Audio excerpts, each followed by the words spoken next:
Football coverage brought to you by Davis Law Firm. All right, let the Dallas Cowboys regular season begin. A packed MetLife Stadium, the site of a wild first game taking on the Giants, who, as you can see with the American flag, remembering those we lost on 9/11. The Giants' first drive ending with a field goal attempt, but the boys blocked it, picked up, and look at them go. Is that some room to run? Yes, it is, down the sideline, 58 yards to the house. Later in the quarter, 3rd and 19. Here we go. Saquon Barkley going, getting a quick pass, but no, he is, boom, rocked by Trayvon Diggs. Fumble grab by Durant Bland, and he'll take it in for another defensive touchdown. So after a Giants pick, Cowboys capping that off, pitch to the new starting running back, Tony Pollard, finding his way in. 26-0 going into halftime. So second half, here we come. And Cowboys picking up right where they left off. Pollard sneaks to the outside, trots in for another touchdown, making it a 33-0 game. Desperation starting to sink in for the Giants, going for it on 4th down, but Daniel Jones, he just can't escape the Cowboys defense. Incomplete. Great defense from one of the newest Cowboys, Stephon Gilmore. That'll lead to another Cowboys long drive, and in the running game, ain't broke, don't fix it. Kevontae Turpin follows his blockers right up into the end zone. Another touchdown. Cowboys, 5th team in the NFL history to open their season with a shutout of 40-plus points on the road. Last team to do that, the Steelers, 1999 at the Browns. See, we do our research here. As the Cowboys would go on to win it. No, look at that, 40-0. If you're a Cowboys fan, this is a great start to the season. And here we go. Next week, Cowboys welcome the Jets and Aaron Rodgers to AT&T Stadium. Aaron and the Jets playing tonight, actually, Monday Night Football, in a little divisional rivalry. First Monday Night Football game of the season. And here's the best part. You can watch the Bills and the Jets right here on KSAT12.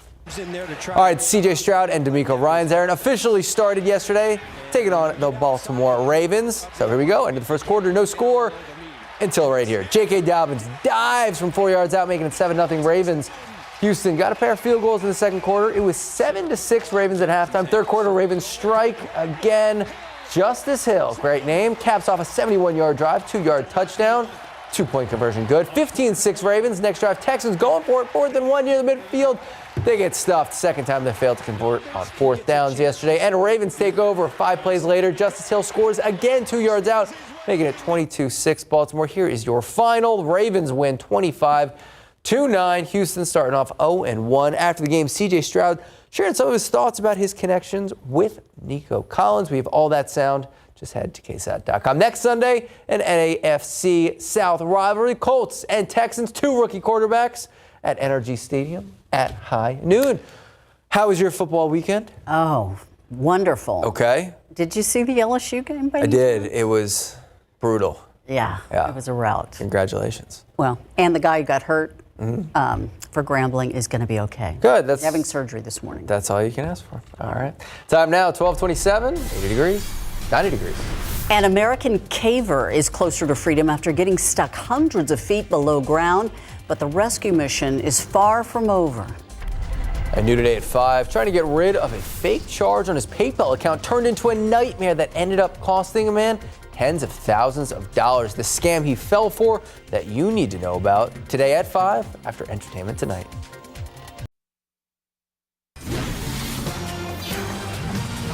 An amazing rescue mission still underway in Turkey as crews work to bring an American caver back to safety after he got stuck more than 3,000 feet below ground.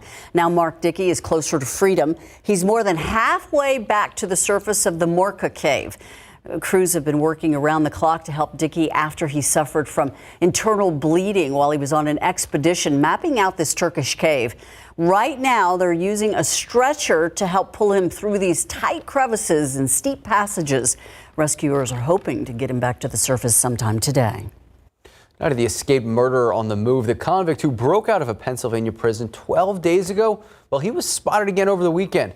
He was spotted far from where police were even searching. ABC's Trevor Ault explains the changes that this convict has made to his appearance. The search for escaped murderer Danilo Cavalcante has substantially expanded after officials say this weekend he slipped past their perimeter and took off in a stolen vehicle. We have always looked at the potential that it could be a nationwide manhunt. Authorities releasing these new images showing the inmate now clean-shaven, wearing new clothing. They say he visited the homes of two people he'd previously worked with asking for help, but neither were home, and one of them turned over the doorbell video footage to police. Investigators also say Cavalcante stole this van from a nearby dairy farm just outside the perimeter, which officials say was unlocked with the keys inside.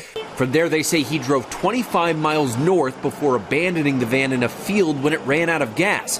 Now that region is the center of the search. Authorities had previously insisted they believed Cavalcante, who escaped 11 days ago by crab walking outside the prison, was contained within their police search area, but he still passed through undetected. No perimeter is 100% secure, ever. In the end, I am confident we will capture him and we will bring him back into the criminal justice system.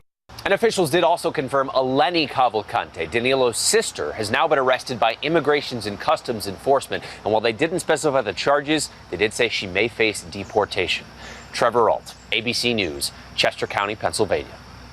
The American Red Cross is asking Americans to go ahead and roll up their sleeves. The nonprofit organization provides about 40% of U.S. blood and blood components to hospitals, but it's facing a shortage. The Red Cross says distribution to hospitals and medical centers is now far outpacing donations being made.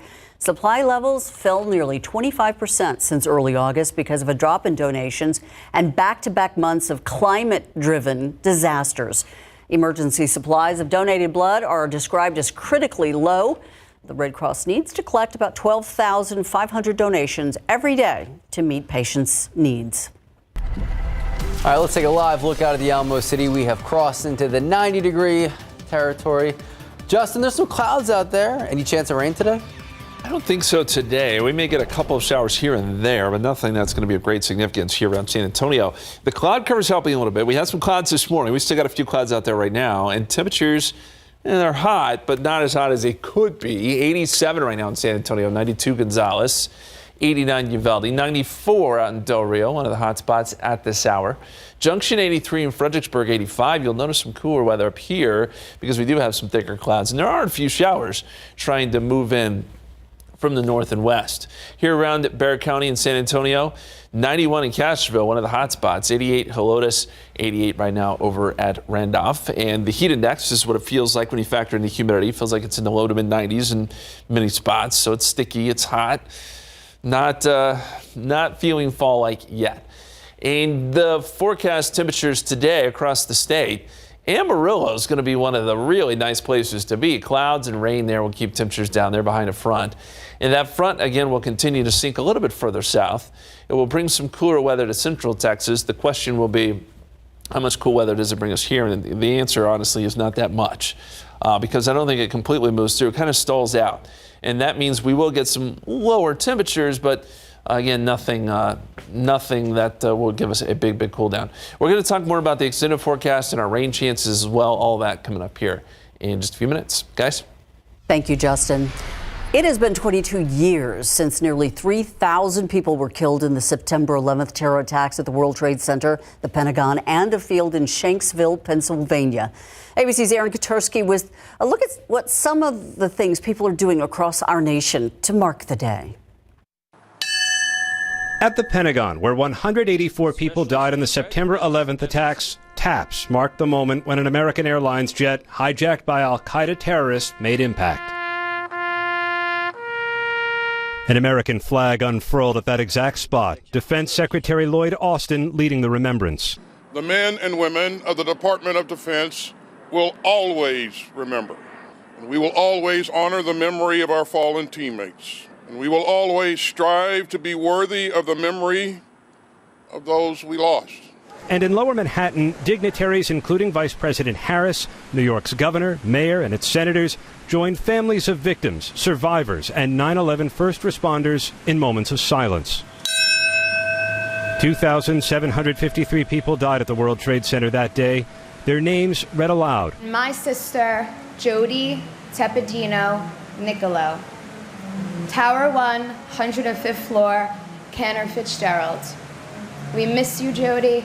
In recent weeks, the remains of two more victims were positively identified by New York City's medical examiner. Still, 40% of those lost have not been positively identified. 343 New York firefighters died on 9/11. Since then, an additional 331 have died from 9/11-related illnesses. In Shanksville, Pennsylvania, they're remembering the crew and passengers of United Flight 93. Later today, President Biden will mark the tragic anniversary, addressing troops at a U.S. military base in Anchorage, Alaska. And here beneath a gleaming new World Trade Center, a new generation remembers those who were killed on September 11, 2001, many of them not born 22 years ago, but who cannot help feel the enormity of their families' losses. Aaron Kitursky, ABC News, New York. Well, another U.S. Open is in the books, but not before making two history-making wins. Look at this. Have you been following it at all? Oh, yeah. I'm not even a tennis person. It was captivating. Yes, it was a good one. Some reprieve could be coming for those who are worried about inflation. Why financial analysts are predicting the Federal Reserve could pause those rate hikes.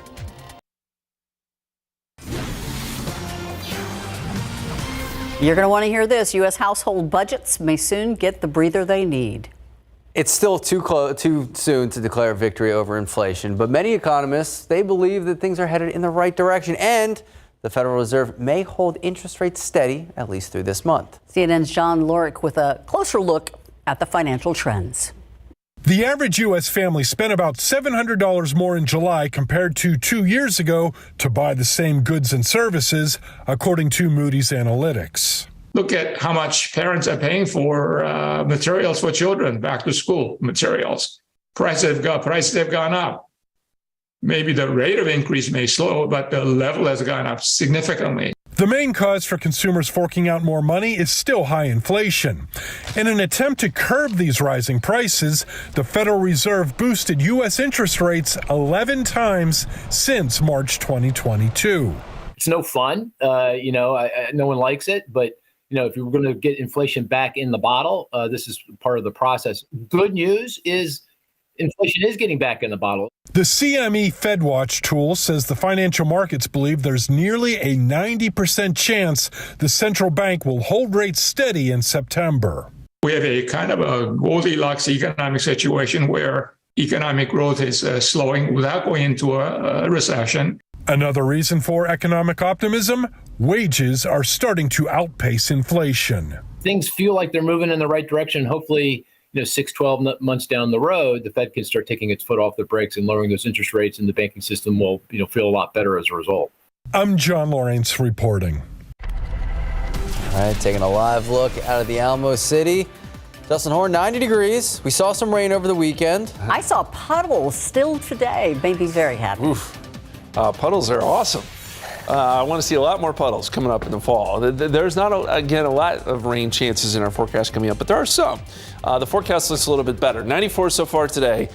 The record is 103, set back in 1893. And I got good news. We're not going to get there today. I don't think we get to the triple digits this afternoon.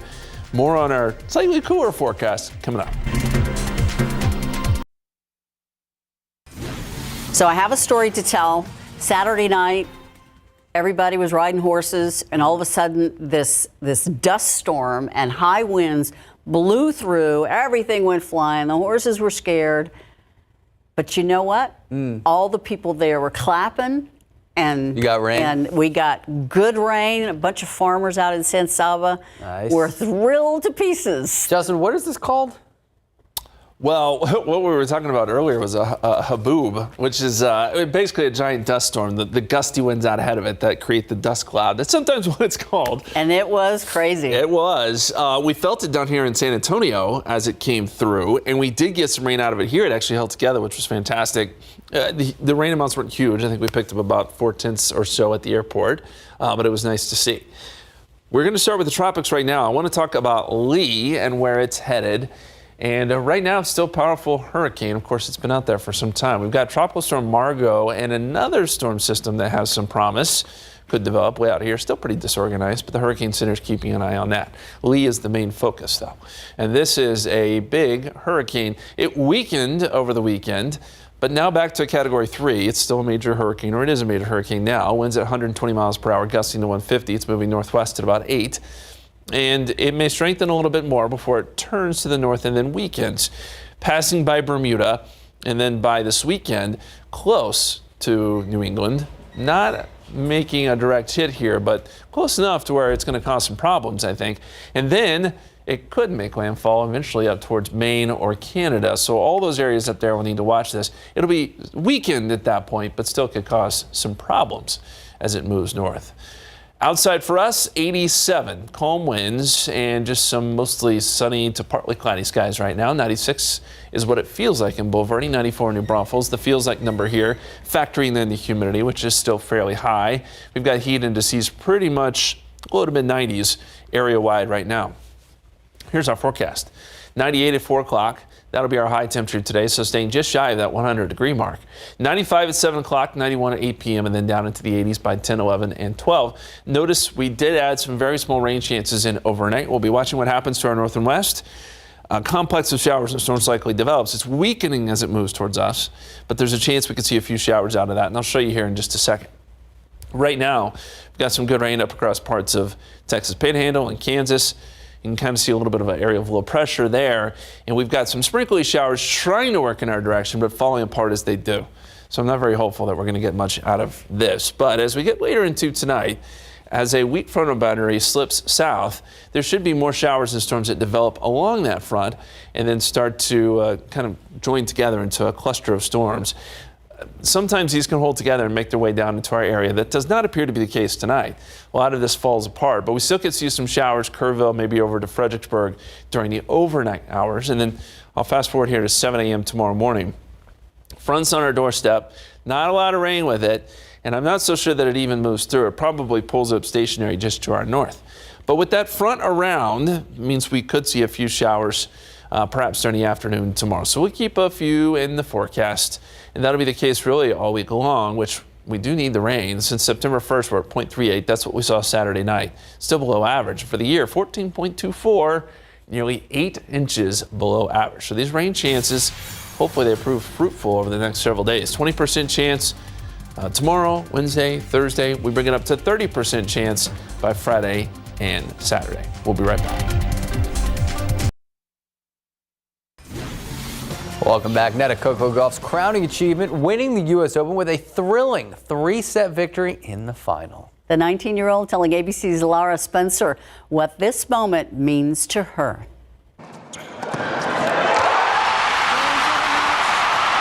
Just call her champion. When I fell on the floor, it was just, I don't know, it's like, oh, it's over.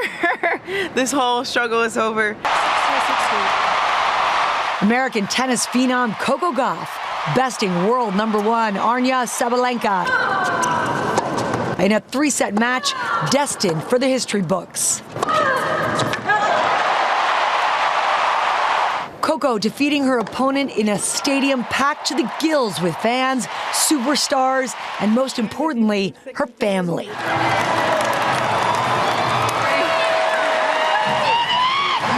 Today was the first time I've ever seen my dad cry.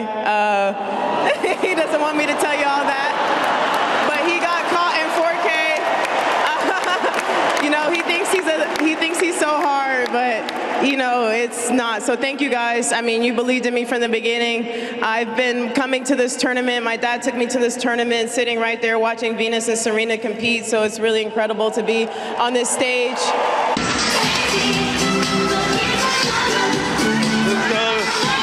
A now viral video of Coco when she was just 9 years old blowing up after the win. A young Gauff dancing in the Arthur Ashe stands to Carly Rae Jepsen's Call Me Maybe, leading us to wonder what that little girl might be thinking now. That girl would be jumping even higher and crazier if she knew this would happen. 10 years later, carrying this is crazy. And I think the biggest thing I would tell her is keep dreaming and keep believing. Have fun, because life is too short. I mean, that doesn't feel that long ago, that moment. And yeah, I'm sure 10 years from now, I'm going to remember this and say the same. This moment and its impact not lost on Coco. Crazy to be an African American and carrying their legacy that they left means a lot to me. Serena and Venus especially, Athea especially. I'm a product of them. I'm a product of their legacy and all the trials and tribulations they had to go through. And I wouldn't have this trophy if it wasn't for them. I don't know. It's really cool to see their names on this and know that mine is going to be cemented on here with them. The 19-year-old Gauff, now just the 4th American teen to win the U.S. Open, a feat not accomplished since a 17-year-old Serena Williams did it back in 1999. And on the men's side, Novak Djokovic, the Joker, facing Daniil Medvedev in the U.S. Open final. Rematch of the 2021 final, and this time the Joker able to win, nabbing his 4th U.S. Open title. So I wonder if he sang. We haven't seen, because he sang when he made the semis. Yeah. We'll see. So we'll see. All right, SA Live shining a spotlight on some veteran-owned businesses today. Yes, indeed. Right. And this one voted best brewery in town. Good job, nice Mike. Look Belgian at that. blonde right there. Yes, John Swerve Kinsey is here with Gather Brewing. Okay, so what goes well with that? What goes well with the beer, we got a waffle right here. Waffles and beer? Top it with some chocolate ganache. Oh, we're not done? Ooh, that looks good. And you said you got a nice take on a jalapeno popper too, right? Oh yeah, we got a jalapeno popper burger too. That's right there. Goes perfect with a nice beer. We are going to be making that and telling you all about some special events coming up here. All right. You like to eat a lot, but a lot of people watch their carbs, right? Right, that's right. If you're looking for a healthier option, Total Low Carb Creations has a new home. We're going to tell you where it is. It's on the south side. I'll give you a hint there. But look what they brought us some goodies, Mike, to try some of their fall burgers, pizzas, cookies, treats. Zero sugar. Yes, I've already tasted it, and they taste really, really good. Okay, and that makes people, eating healthy to live longer. And have you heard about blue zones? Well, we're going to be talking with the author, and they set up these blue zones. And again, this helps folks live longer. Yes. There's actually one of those blue zones set up here in the state You might of learn Texas. a few things. It's a good show. I watched it on Netflix. All right, and also Fire Scene Rehab, how they are giving back to first responders. I love what they're doing. Yeah. It's amazing. They help out when first responders are on the scene. There's a way you can help them out as well. And of course, our social question, scan the QR code. Shout out to your favorite first responders. That and more coming up on SA Live.